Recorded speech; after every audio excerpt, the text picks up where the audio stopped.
کیوں ہماری دعائیں سدا بصحرا ثابت ہو رہی ہیں؟ ہماری دعائیں سدا بصحرا کیوں ثابت ہو رہی ہیں؟ یعنی صحرا میں دعا کر دی، اڑ گئی، پہنچی ہی نہیں وہ. جبکہ ضابطہ یہ ہے، بتر سزا ہے مظلومہ کہ ہنگامے دعا کردن. اے بھائی، مظلوموں کی بد دعا سے ڈر کہ جس وقت وہ دعا کرتا ہے تو بتر سزا ہے مظلومہ کے ہنگامے دعا کردن. اجابت از در حق، بہر استقبال میاد، اللہ تعالیٰ کے دربار سے قبولیت اس دعا کو لینے کے لیے آتی ہے، اس کا استقبال کرتی ہے. دعائیں اللہ تعالیٰ کی بارگاہ مظلوم کی اس طرح سے تیزی سے پہنچتی ہیں. مگر اتنے بڑے مظلوم ہونے کے باوجود ہماری دعا عرش کو کیوں نہیں چھو رہی ہے؟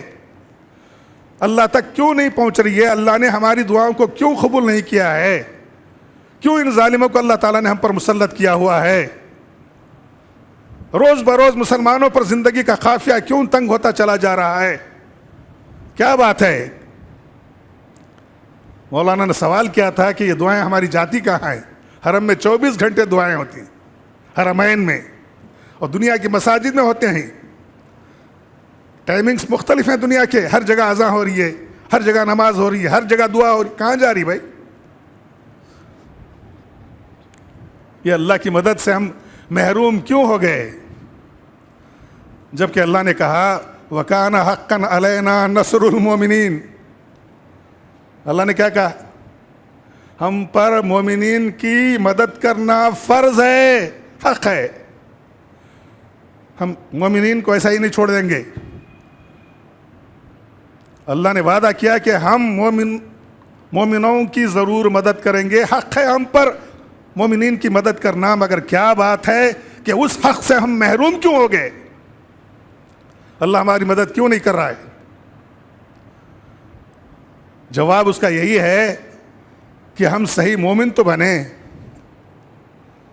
ہم صحیح مومن تو بنیں، ہمارے اندر اتنا اخلاص تو پیدا ہو جائے، اتنا ایمان تو پیدا ہو جائے. یقیناً ہر دور کے اندر آزمائشیں آتی ہیں. اس دور کے اندر بھی مسلمان آزمایا جا رہا ہے، آزمائشوں سے دو چار ہے. یہ بات بالکل صحیح ہے.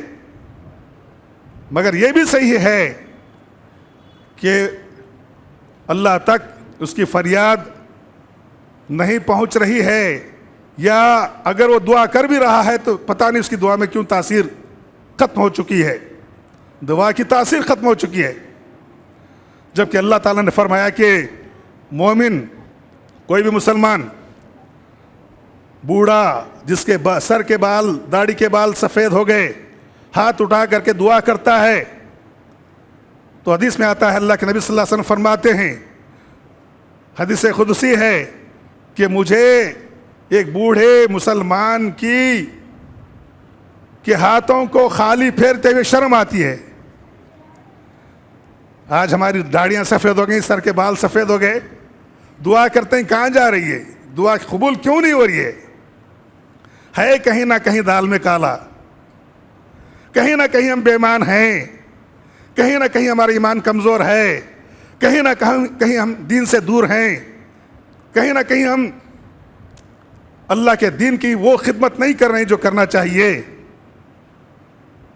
اللہ نے کہا میرے دین کی مدد کرو، میں تمہاری مدد کروں گا. اور کہا کہ تم اچھے بن جاؤ، سچے بن جاؤ، مومن بن جاؤ، میں تمہاری مدد کروں گا. ان اللہ یدافع عن الذین آمنوا. اللہ نے کہا ڈیفنس میں کروں گا تمہارے، میں تمہارا ڈیفنس کروں گا. اہل ایمان سے وعدہ اللہ تعالیٰ کر رہا ہے، میں تمہارا ڈیفنس کروں گا، تم کو لڑنے کی ضرورت نہیں. بدر میں کتنے تھے لوگ؟ جنگ بدر میں کتنے تھے؟ 313 کم و بیش. ادھر کتنے تھے؟ 1000 سے زیادہ. ان کے پاس کچھ بھی نہیں، ان کے پاس سب کچھ. آج بھی مسلمانوں کا یہی حال ہے، ہمارے پاس کچھ نہیں، ان کے پاس سب کچھ ہے. اللہ کا وعدہ ہے تمہیں ڈیفنس کرنے کی ضرورت نہیں، میں ڈیفنس کروں گا. بدر والوں کی اللہ نے کیا، بدر والوں کا ڈیفنس اللہ نے نہیں کیا.